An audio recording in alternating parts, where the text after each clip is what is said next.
മൈഗ്രെയിനെക്കാട്ടും മുമ്പ്, തലവേദന എടുക്കുന്നതിനെക്കാട്ടും മുമ്പ് ഭയങ്കര ക്ഷീണം തോന്നിക്കും ബോഡിക്ക്. ആ ഒരു ക്ഷീണം തുടങ്ങി പിന്നെ തലയുടെ ഒരു സൈഡിൽ വന്നിട്ട്, കണ്ണിന്റെ മുകളിൽ നിന്ന് തലയുടെ ഒരു സൈഡിലേക്ക് വന്നിട്ട്, പിന്നെ ബാക്കിലേക്ക് നമ്മുടെ നെക്കിന്റെ അങ്ങോട്ടൊക്കെ ഭയങ്കര വേദന തുടങ്ങും.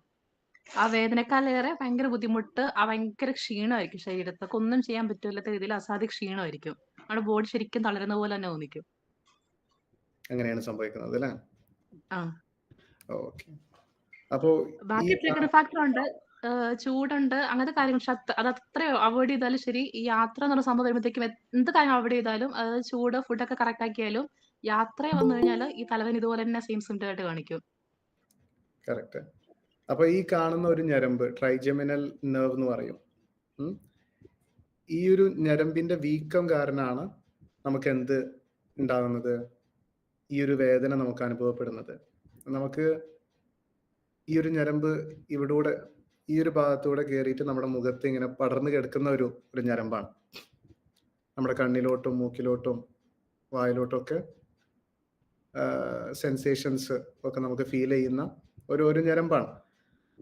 അപ്പൊ ഈ ഞരമ്പിനെ ട്രിഗർ ചെയ്യുന്ന എന്താണെങ്കിലും, ഇപ്പൊ ചിലവർക്ക് സ്പ്രേയുടെ ഒരു ശക്തിയായിട്ടുള്ള മണം വന്നു കഴിഞ്ഞാലൊക്കെ ചിലപ്പോൾ ട്രിഗർ ആവും. അല്ലെങ്കിൽ ചിലപ്പോ ഭയങ്കരമായിട്ടുള്ള ബ്രൈറ്റ് ലൈറ്റ് വന്നു കഴിഞ്ഞാൽ, അല്ലെങ്കിൽ വെയിലത്ത് പോയി കഴിഞ്ഞാൽ ഒക്കെ ട്രിഗർ ആവുന്നവരുണ്ട്, മൈഗ്രെയിൻ ട്രിഗർ ആവുന്നവർ. അപ്പോൾ ഈ ഞരമ്പ് സപ്ലൈ ചെയ്യുന്ന ഭാഗങ്ങളിലോട്ട് വരുന്ന ഒരു അധികമായിട്ടുള്ള സെൻസേഷൻ കാരണം കൊണ്ടും ഇത് ട്രിഗർ ആവാം. ഈ ഒരു ഞരമ്പ് ട്രിഗർ ആവാം. അതേപോലെ സൈനസ് ഇൻഫെക്ഷൻസ് ഉള്ളവർക്ക്, സൈനസൈറ്റിസ് ഉള്ളവർക്ക്, അലർജി ഉള്ളവർക്ക് ഒക്കെ ഈ ഒരു മൈഗ്രെയിൻ എന്ന് പറയുന്ന തലവേദന ട്രിഗർ ആവാം. പക്ഷെ മെയിനായി നമ്മൾ ഇതൊക്കെ എടുത്തു കഴിഞ്ഞാലും ഇതൊക്കെ ട്രിഗറിങ് ഫാക്ടേഴ്സ് ആണ്. മറ്റൊരു പ്രധാനപ്പെട്ട ട്രിഗറിങ് ഫാക്ടർ, ഒരു 60% മേലെ ഉള്ള ട്രിഗറിങ് ഫാക്ടറാണ് ഗ്യാസ്ട്രിക് ഇഷ്യൂസ്. വയറ്റിലുണ്ടാകുന്ന പല ബുദ്ധിമുട്ടുകൾ കാരണം കൊണ്ടാണ് ഈ ഒരു ട്രിഗറിങ് ഫാക്ടർ ഉണ്ടാകുന്നത്.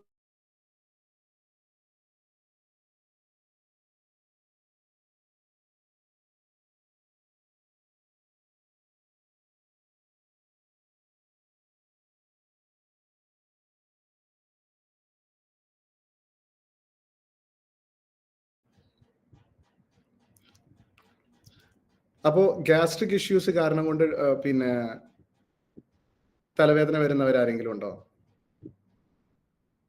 കഴിക്കാതിരുന്നാലോ, അല്ലെങ്കിൽ കഴിക്കാൻ വൈകിയ?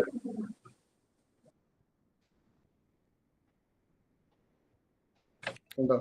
ഉണ്ട് ഡോക്ടർ. ഉണ്ട്. അപ്പോ ആ ഒരു കാര്യം നമ്മൾ വിചാരിക്കും വയറുവേദന എങ്ങനെയാണ് തലവേദനയായി മാറുന്നത് എന്നുള്ളത് നമ്മൾ വിചാരിക്കാറുണ്ട്. പക്ഷെ ചില ആളുകളിൽ നമ്മുടെ വയറും നമ്മുടെ ഈ ഒരു ഞരമ്പും കൂടിയിട്ടുള്ള ഒരു കണക്ഷൻ ഉണ്ട്. ഒരു വേഗൽ നെർവ് എന്ന് പറഞ്ഞിട്ട് ഒരു ഞരമ്പ് തമ്മിലുള്ള കണക്ഷൻ ഉണ്ട്. അപ്പോൾ നമുക്ക് വയറിന് എന്തെങ്കിലും അസ്വസ്ഥത വന്നു കഴിഞ്ഞാലും ആ ഒരു അസ്വസ്ഥത നമ്മുടെ ഈ മുന്നേ പറഞ്ഞ ട്രൈജെമിനൽ നെർവില്, ആ ഒരു ഞരമ്പിലും നമുക്ക് ഈ ഒരു ബുദ്ധിമുട്ട് അനുഭവപ്പെടും.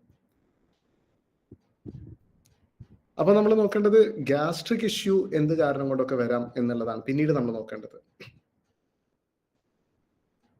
ഗ്യാസ്ട്രിക് ഇഷ്യൂ നമുക്ക് പിത്തം കട്ടിയായാൽ വരും, ബൈൽ സ്ലഡ്ജ് ഉണ്ടെങ്കിൽ വരും, അല്ലെങ്കിൽ ബൈൽ സ്റ്റോൺസ് ഉണ്ടെങ്കിൽ, പിത്തക്കല്ല് ഉണ്ടെങ്കിൽ വരാം, അല്ലെങ്കിൽ ടെൻഷൻ അധികമാണെങ്കിൽ, നമ്മൾ സ്ട്രെസ് അധികമായിട്ട് കോർട്ടിസോൾ അധികമാണെങ്കിൽ നമുക്ക് വരാം. അതല്ലെങ്കിൽ നമുക്ക് ഏറ്റവും കോമൺ ആയി നമ്മൾ കാണുന്ന ഒരു കാര്യമാണ് എച്ച് പൈലോരി ഇൻഫെക്ഷൻ എന്ന് പറയുന്നത്. ഇവിടെ കാണുന്ന ഒരു തരത്തിലുള്ള ബാക്ടീരിയ ആണ്. 90% ഗ്യാസ്ട്രിക് ഇഷ്യൂവിന് കാരണമാകുന്ന പലതരത്തിലുള്ള ഗ്യാസിന്റെ ബുദ്ധിമുട്ടുകൾക്ക് കാരണമാവുന്ന ഒരു ഇൻഫെക്ഷൻ ആണ് ഈ എച്ച് പൈലോരി ഇൻഫെക്ഷൻ എന്ന് പറയുന്നത്. വായിൽ പുണ്ണ്, അല്ലെങ്കിൽ വയറ്റിലുള്ള പുണ്ണ്, പുളിച്ചു തേട്ടല്, ദഹനക്കുറവ് എന്ന് തുടങ്ങി കുടലിൽ ഉണ്ടാകുന്ന ക്യാൻസറിന് പോലും കാരണമാവുന്ന ഒരു കാര്യമാണ് ഈ എച്ച് പൈലോരി ഇൻഫെക്ഷൻ എന്ന് പറയുന്നത്. ഇത് മുന്നേ കേട്ടിട്ടുണ്ടോ ആരെങ്കിലും?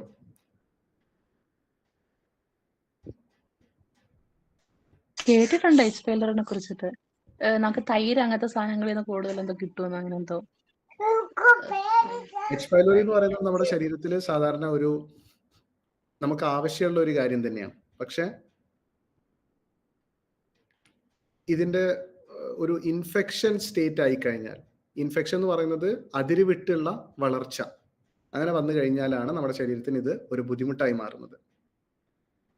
അപ്പൊ 2 തരത്തിലാണ് ഇത് സംഭവിക്കുന്നത്. മെയിനായി നമ്മുടെ ആമാശയത്തില് ഒന്നുകിൽ ഈ പറയുന്ന ബാക്ടീരിയയുടെ ഇൻഫെക്ഷൻ കാരണം നമുക്ക് ആസിഡിന്റെ ഉൽപാദനം അധികമായിരിക്കും, അതല്ലെങ്കിൽ ആസിഡിന്റെ ഉൽപാദനം തീരെ കുറഞ്ഞു പോകും. അപ്പൊ ഇത് രണ്ടും ഒരു ബുദ്ധിമുട്ട് തന്നെയാണ്. പലവരും ഇത് മനസ്സിലാക്കാറില്ല. ഇത് ഗ്യാസ്ട്രിക് ഇഷ്യൂ അല്ലെങ്കിൽ ഗ്യാസ് ഉണ്ട് എന്ന് പറഞ്ഞു കഴിഞ്ഞാൽ എല്ലാവരും ധരിക്കുന്നത് എന്താണ്, നമ്മുടെ വയറ്റിനുള്ളിലുള്ള ആസിഡ് കൂടിയത് കാരണം ആണ് എന്നുള്ളതാണ്. പക്ഷെ പാതിയിലേറെ പേർക്ക് ആസിഡ് കുറഞ്ഞതാവാം പ്രശ്നം. അതെങ്ങനെയാണെന്ന് ചോദിച്ചു കഴിഞ്ഞാൽ, ഈ ഒരു എച്ച് പൈലോരി ഇൻഫെക്ഷൻ നമ്മുടെ ഈ ഒരു ഭാഗത്ത്, നമ്മുടെ ആമാശയത്തിന്റെ താഴ്ഭാഗത്താണ് കൂടുകൂട്ടുന്നതെങ്കിൽ ഇവിടെ നിന്നാണ് ഗ്യാസ്ട്രിൻ എന്ന് പറയുന്നത്, നമ്മുടെ ആസിഡ് HCl ഹൈഡ്രോക്ലോറിക് ആസിഡ് ഉൽപാദനത്തിന് കാരണമാകുന്ന ഗ്യാസ്ട്രിൻ എന്ന് പറയുന്നത് ഈ ഭാഗത്തു നിന്നാണ് ഉണ്ടാവുന്നത്. അതുകൊണ്ട് തന്നെ ഇവിടെ കൂട്ടിക്കഴിഞ്ഞാൽ ഇവിടെ ഉള്ള കോശങ്ങളുടെ ഗ്യാസ്ട്രിൻ ഉൽപാദനം അധികമാവും. അതേപോലെ മേലെയാണ് കൂടുകൂട്ടുന്നതെങ്കിൽ ഇവിടെയാണ് ഡി സെൽസ് ഉള്ളത്. ഡി സെൽസിൽ നിന്ന് സൊമാറ്റോസ്റ്റാറ്റ് എന്ന് പറയുന്നത് ഉണ്ടാവും. ഇതെങ്ങനെയാണ്, ഇത് നമ്മുടെ ആസിഡ് കുറയ്ക്കുകയാണ് ചെയ്യുന്നത്. അപ്പോൾ നമുക്ക് പറയാൻ പറ്റില്ല, ഈ ഒരു ഇൻഫെക്ഷൻ ഒന്നുകിൽ മേലെ ആവാം, താഴെ ആവാം, അല്ലെങ്കിൽ 2 ഭാഗത്തും ആവാം. കൂടുതലും ഏതെങ്കിലും ഒരു ഭാഗത്തായിട്ടാണ് കാണാറുള്ളത്. അപ്പൊ ഈ ഒരു ഇൻഫെക്ഷന് കാരണം കൊണ്ട് തന്നെ നമുക്ക് ഒന്നുകിൽ ആസിഡിന്റെ ഉൽപാദനം അധികമാവാം, അല്ലെങ്കിൽ ആസിഡിന്റെ ഉൽപാദനം കുറവാവാം. രണ്ടാണെങ്കിലും നമുക്ക് മൈഗ്രെയിൻ വരും എന്നുള്ളത് ഉറപ്പ് തന്നെയാണ്. പലവർക്കും മൈഗ്രെയിൻ ഉള്ളവർക്ക് ഗ്യാസ്ട്രിക് ഇഷ്യൂസ് ഉണ്ടെങ്കിൽ ഇത് തന്നെയാണ് ഏറ്റവും പ്രധാനപ്പെട്ട ഒരു കാരണം. അപ്പോൾ നമ്മൾ ഈ ഒരു എച്ച് പൈലോരി എന്ന് പറയുന്നതിനെ മാറ്റാൻ നമ്മൾ അതിനായിട്ടുള്ള ആന്റിബയോട്ടിക്സ് എടുക്കുക. പക്ഷെ ഇപ്പോൾ ഉള്ള ഒരു കുഴപ്പം, പലപ്പോഴും ഇപ്പോ വരുന്ന ആന്റിബയോട്ടിക്സിനെക്കാളും എതിർപ്പ് ശക്തി കൂടിയൊക്കെയാണ് ഇപ്പൊ വരുന്ന ബാക്ടീരിയക്കൊക്കെ. നമ്മൾ കൊറോണയുടെ കുറിച്ചും നമ്മൾ കേട്ടിട്ടുണ്ടായിരുന്നില്ല, ഇമ്മ്യൂണിറ്റി പവർ കൂടിയിട്ടുള്ള അല്ലെങ്കിൽ കുറച്ചുകൂടെ സ്ട്രോങ്ങർ വേരിയന്റ് ആണ് പിന്നീട് വന്ന കൊറോണ വൈറസുകളൊക്കെ.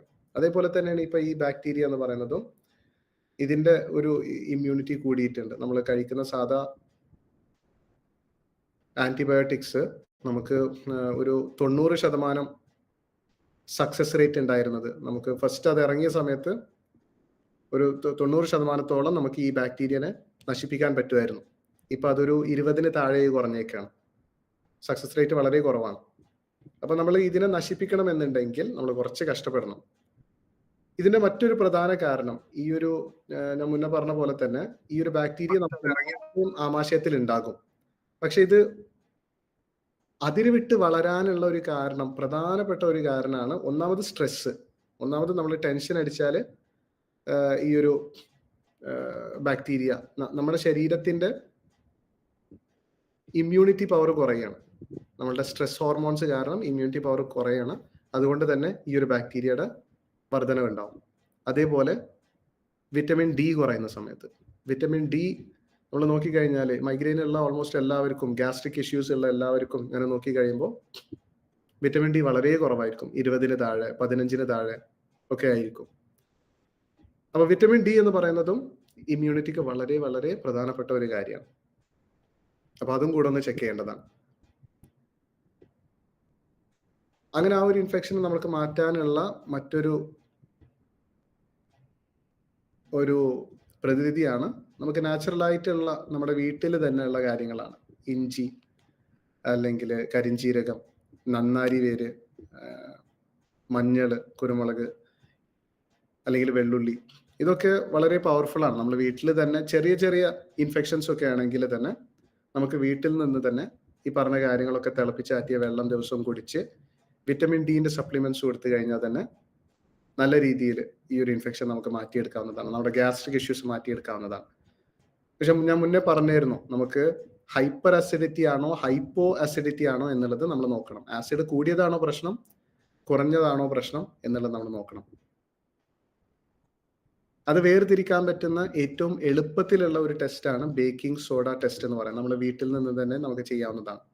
അപ്പ സോഡ, അപ്പ കാരല്ല, അപ്പ സോഡ ഒരു 1/4 ടീസ്പൂണ് 1/4 ഗ്ലാസ് വെള്ളത്തിൽ കലക്കി വെറും വയറ്റിൽ നമ്മൾ കുടിച്ച്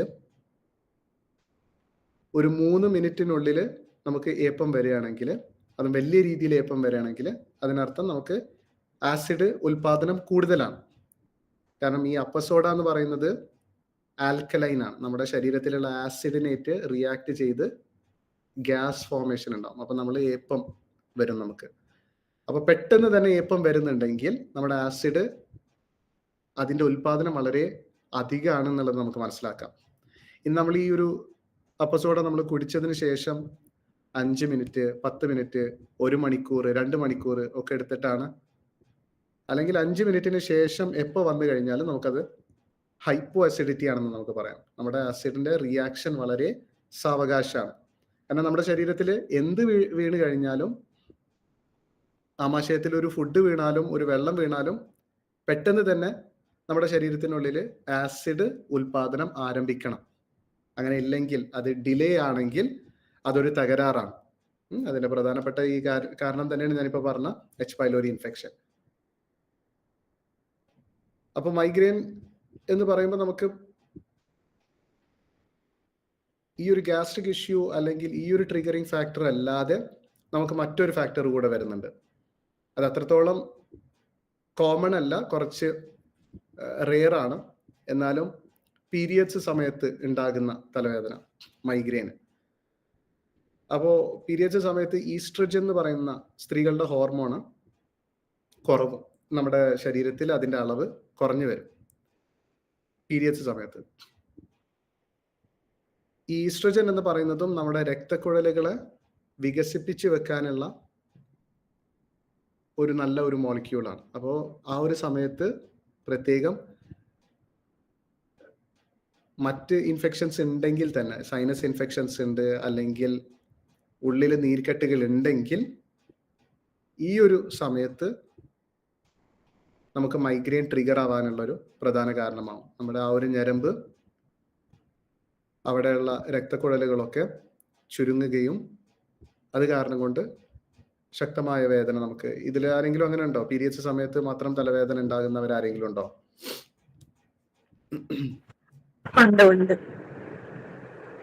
ആ ഒരു സമയത്ത് മാത്രമാണോ ഉണ്ടാവുന്നത്? അതെ, നേരത്തെ ഉണ്ടായിരുന്നു, പക്ഷെ ഇപ്പോ പീരിയഡ് സമയത്ത് മാത്രമാണ് ഉണ്ടാവുന്നത് അല്ലെ? അപ്പൊ ഇതാണ് അതിന്റെ കാരണം. അപ്പൊ നമുക്ക് ആ ഒരു സമയത്ത് നമുക്ക് ചെയ്യാൻ പറ്റുന്ന ഏറ്റവും നല്ല കാര്യമാണ് ഒമേഗ 3 കഴിക്കുന്നത്. ഒമേഗ 3 മീനെണ്ണ ഗുളിക കഴിക്കുന്നത്. അപ്പൊ അത് നമ്മുടെ രക്തക്കുഴലിനെ ഒന്ന്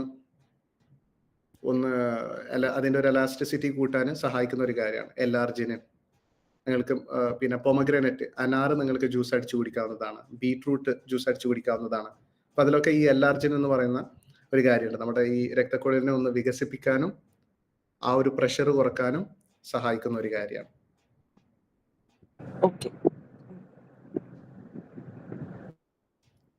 അപ്പൊ ഇതാണ് സംഭവിക്കുന്നത്. അപ്പൊ നമ്മുടെ, ഞാൻ മുന്നേ പറഞ്ഞ പോലെ, നമ്മുടെ ഈ വയറ്റിനുള്ളിൽ ഈ ഒരു കെമിക്കൽ ഉണ്ടാകുന്നു.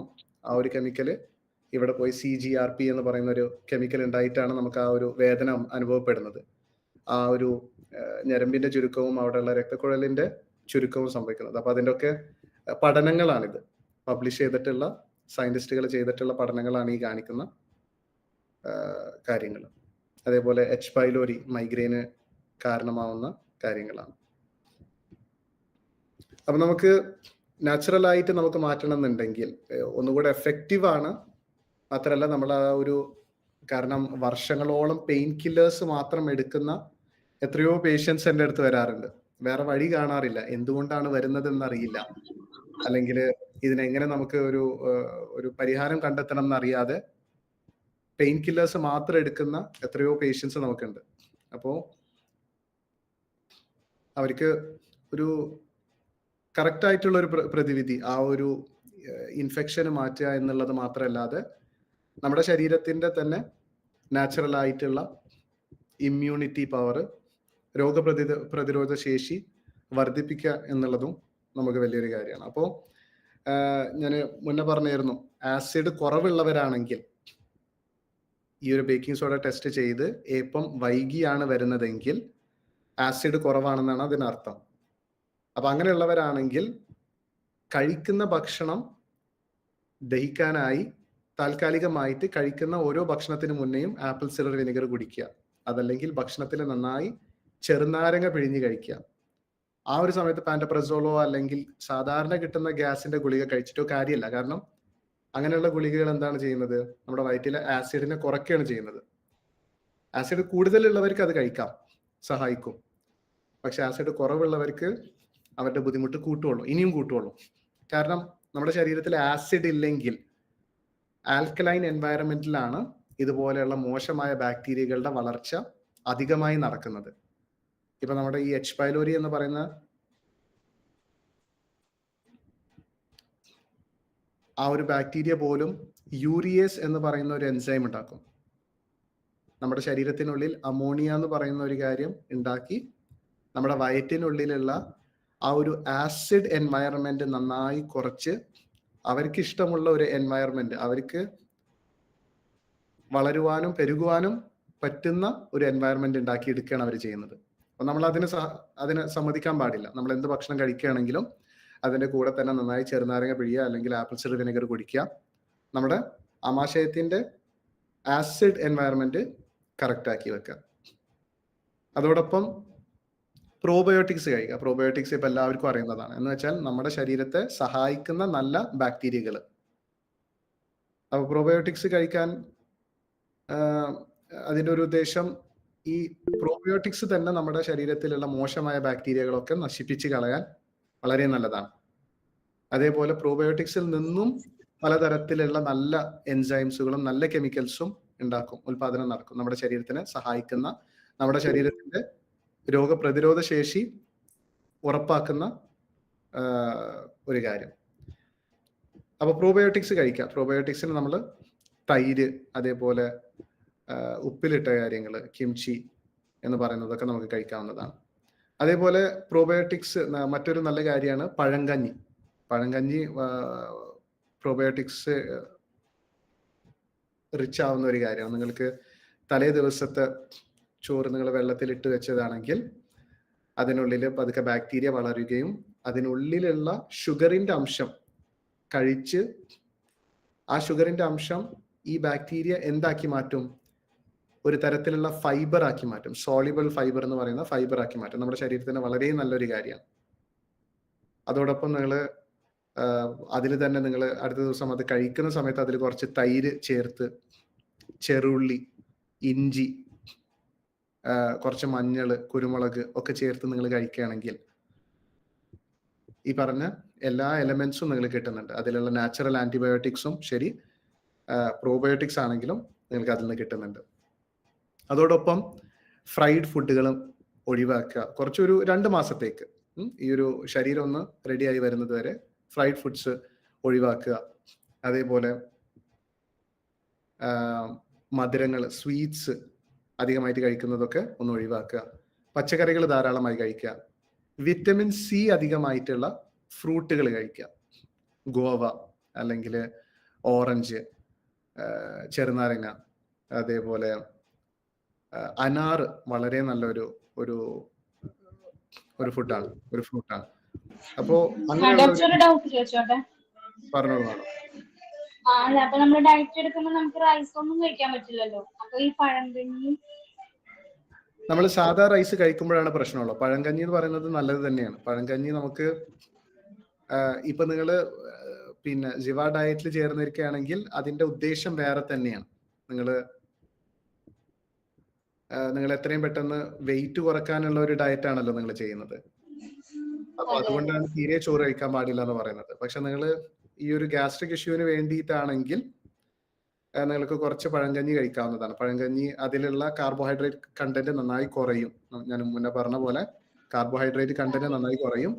അതിന് പകരമായിട്ട് ബേക്കിംഗ് സോഡ ടെസ്റ്റ് എടുത്തപ്പം എനിക്ക് 10 മിനിറ്റിലധികം എടുത്തിട്ട് എനിക്ക് ബേബ് വന്നേ. അപ്പൊ ഞാനിപ്പോ ആപ്പിൾ സിഡർ വിനെഗർ എടുക്കുന്നുണ്ട്.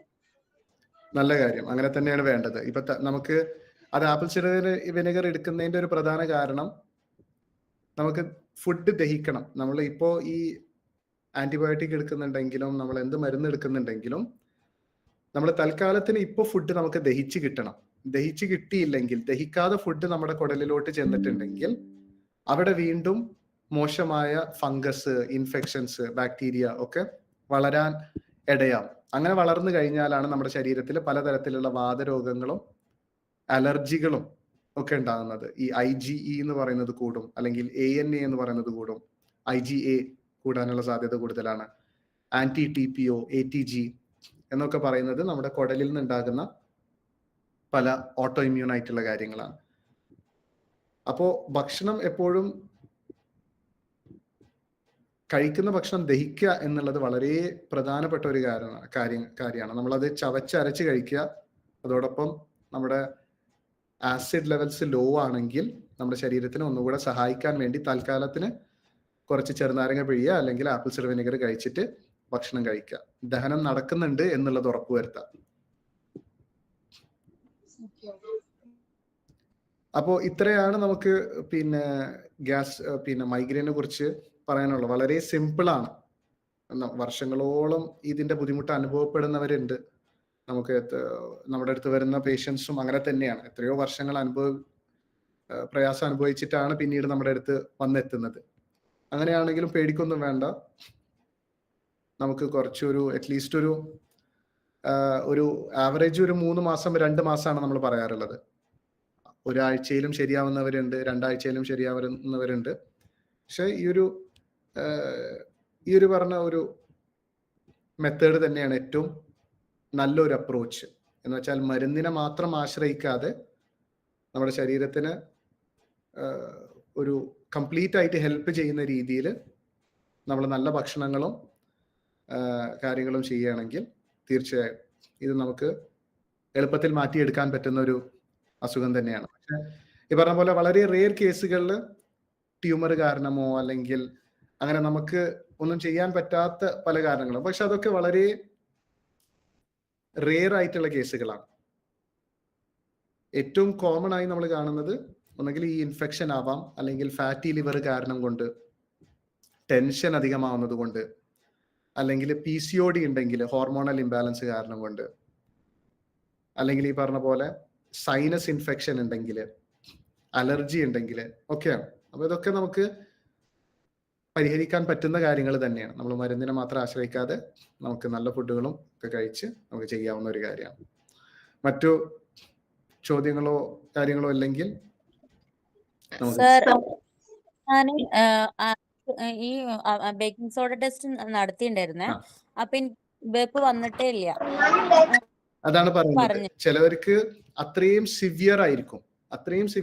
ചിലവർക്ക് 5 മിനിറ്റിന്റെ ഉള്ളിൽ വരാം, ചിലവർക്ക് അരമണിക്കൂറിന്റെ ഉള്ളിൽ വരാം, ചിലവർക്ക് തീരെ വരാതിരിക്കാം. അപ്പൊ അത് നിങ്ങൾ ഇത് കണ്ടിന്യൂ ചെയ്ത് നിങ്ങൾ 3 ആഴ്ച കൂടുമ്പോ ഒന്ന് ബേക്കിംഗ് സോഡ ടെസ്റ്റ് ഒന്ന് ചെയ്ത് നോക്കുക. ഞാൻ ആപ്പിൾ സിഡർ വിനെഗർ ഭക്ഷണത്തിന് മുമ്പായിട്ട് 3 നേരം കഴിക്കുന്നുണ്ട്. പക്ഷെ ഇപ്പോഴും എനിക്ക് ഡൈജഷൻ പ്രോപ്പർ ആയിട്ട് നടക്കുന്നില്ല.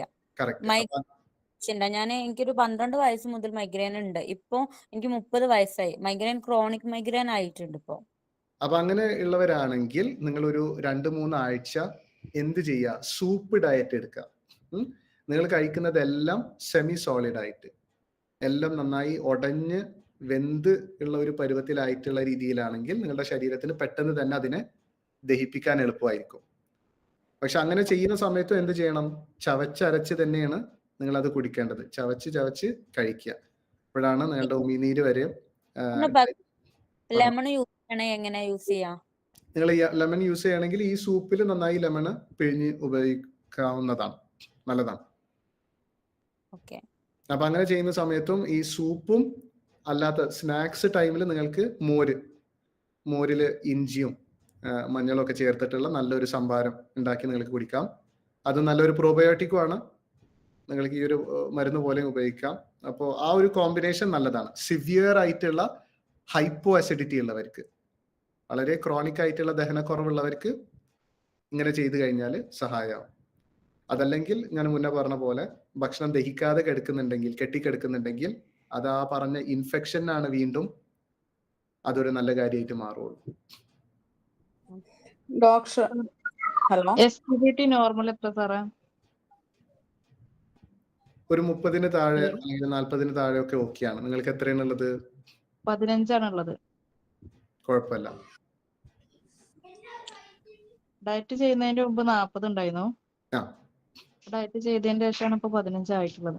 നല്ല കാര്യം. അപ്പോൾ ലിവറിലത്തെ ഇൻഫ്ലമേഷൻസ് ഒക്കെ കുറഞ്ഞിട്ടുണ്ട്, ലിവർ എൻസൈംസ് ഒക്കെ കുറവാണ് എന്നുള്ളത് തന്നെയാണ് കാണിക്കുന്നത്. ഹലോ ഡോക്ടർ, പറഞ്ഞോളൂ. ഞാൻ ഡയറ്റ് തുടങ്ങിയിട്ട് 3 മാസമായി. ഓക്കെ. അപ്പൊ മൈഗ്രെയിൻ തീരെ മാറിയിട്ടില്ല. ഫസ്റ്റ് ഒക്കെ ചെറിയ മാറ്റം ഉണ്ട്, അതിന് ഗ്യാപ്പ് ഇട്ടിട്ടാ വരുത്ത്. പക്ഷെ ഇപ്പൊ അത് നല്ലോണം ഛർദിയോ ഒക്കെ ഉണ്ടാവും. അത് ഭക്ഷണം കറക്റ്റ് ടൈം കഴിച്ചാലും ഉണ്ടാവുന്ന. മറ്റൊരു പ്രധാന കാരണം, വിട്ടുപോയൊരു കാരണമാണ് ഷുഗർ ഉള്ളവർക്ക്, അല്ലെങ്കിൽ പ്രഷർ ഉള്ളവർക്ക്, അല്ലെങ്കിൽ കൊളസ്ട്രോള്, അല്ലെങ്കിൽ തൈറോയിഡ് ബുദ്ധിമുട്ടുകൾ, അല്ലെങ്കിൽ ദഹനക്കുറവുള്ളവർക്ക് തന്നെ ദഹനത്തിന്റെ പ്രശ്നമുണ്ട്. അത് അന്നേരം ഫസ്റ്റ് ഡയറ്റ് സ്റ്റാർട്ട് ചെയ്താരോ ഇത് ടെസ്റ്റ് ചെയ്തപ്പോ 8 മിനിറ്റ് കഴിഞ്ഞപ്പോ വന്നിട്ടുണ്ടായിന്. 1 മാസത്തോളം ആപ്പിൾ വിനെഗർ കുടിച്ചിട്ടുണ്ടായി. പിന്നെ വായ്പുണ്ണ് വന്നപ്പോ ഡയറ്റീഷ്യൻ നിർത്താൻ പറഞ്ഞേ. കറക്റ്റ്. അപ്പോ ഇങ്ങനെയുള്ളവർക്ക് ഈ പറഞ്ഞ ഷുഗർ, പ്രഷർ, കൊളസ്ട്രോള്, തൈറോയിഡ്, അതേപോലെ ദഹനക്കുറവുള്ളവർക്കും മറ്റൊരു ബുദ്ധിമുട്ടുണ്ട്. വിറ്റമിൻ ബി കോംപ്ലക്സ് വളരെ കുറവായിരിക്കും. അപ്പോൾ വിറ്റമിൻ ബി കോംപ്ലക്സ് കുറവാകുന്ന സമയത്ത് നമ്മുടെ ഞരമ്പുകളുടെ ഒക്കെ തന്നെ ഒരു അപ്കീപ്പിന് പ്രധാനപ്പെട്ട ഒരു കാര്യമാണ് വിറ്റമിൻ B1 എന്ന് പറയുന്നതും B12 എന്ന് പറയുന്നതും ഒക്കെ. അപ്പോൾ ആ ഒരു അബ്സോർപ്ഷൻ കുറവാണെങ്കിൽ ഈ പറയുന്ന ഞരമ്പുകൾക്കും ഒക്കെ ഡെയിലി ക്ഷതേറ്റുകൊണ്ടിരിക്കുകയാണ്, ഡാമേജ് വന്നുകൊണ്ടിരിക്കുകയാണ്, അതിന്റെ റിപ്പയർ നടന്നുകൊണ്ടിരിക്കണം. മുമ്പെല്ലാം യാത്ര ചെയ്യുമ്പോ ഉണ്ടാവലുള്ളൂ, ഇപ്പൊ എന്ത് വന്നാലും തലവേദന എന്ന് പറഞ്ഞ പോലെ. അപ്പൊ നിങ്ങൾ ഇനി ഇൻക്ലൂഡ് ചെയ്യേണ്ടത് വിറ്റമിൻ ബി കോംപ്ലക്സും ഇൻക്ലൂഡ് ചെയ്യണം.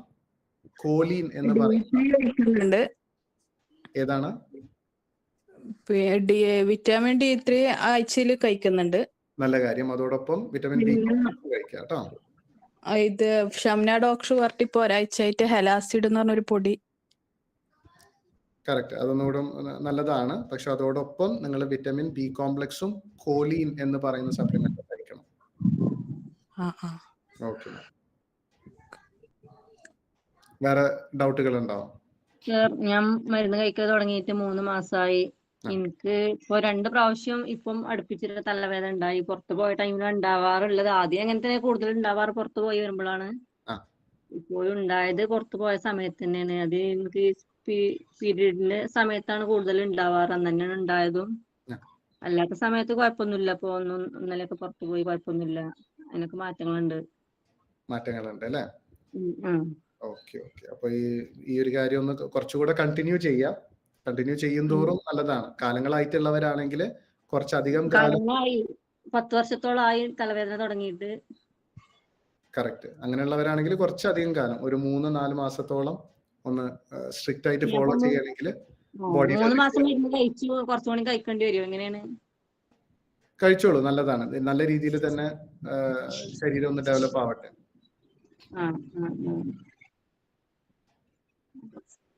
സാറേ, ഞാൻ എന്റെ മോൾക്ക് വേണ്ടിയിട്ടാണ്.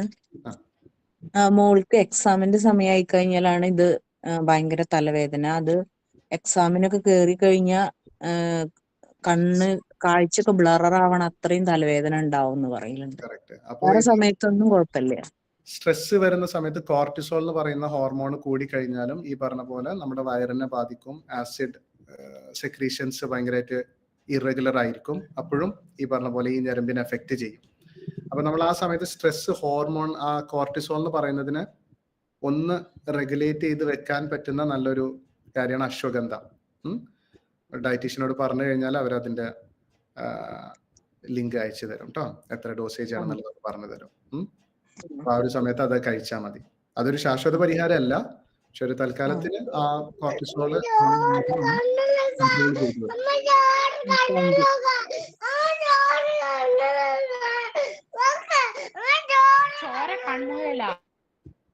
പറഞ്ഞോളൂ. വേറെ ഡൗട്ട്സുകൾ ഉണ്ടോ? ഡോക്ടറെ ഇപ്പൊ നമുക്ക് പെട്ടെന്ന് സഹിക്കാൻ പറ്റാത്ത തലവേദന വന്നു പെട്ടെന്ന് നമുക്ക് എന്ത് ചെയ്യാൻ പെട്ടെന്ന് ചെയ്യാൻ പറ്റുന്നത് പെയിൻ കില്ലേഴ്സ് എടുക്കുക എന്നുള്ളതല്ലാതെ വേറൊരു പരിഹാരം പ്രത്യേകിച്ചില്ല.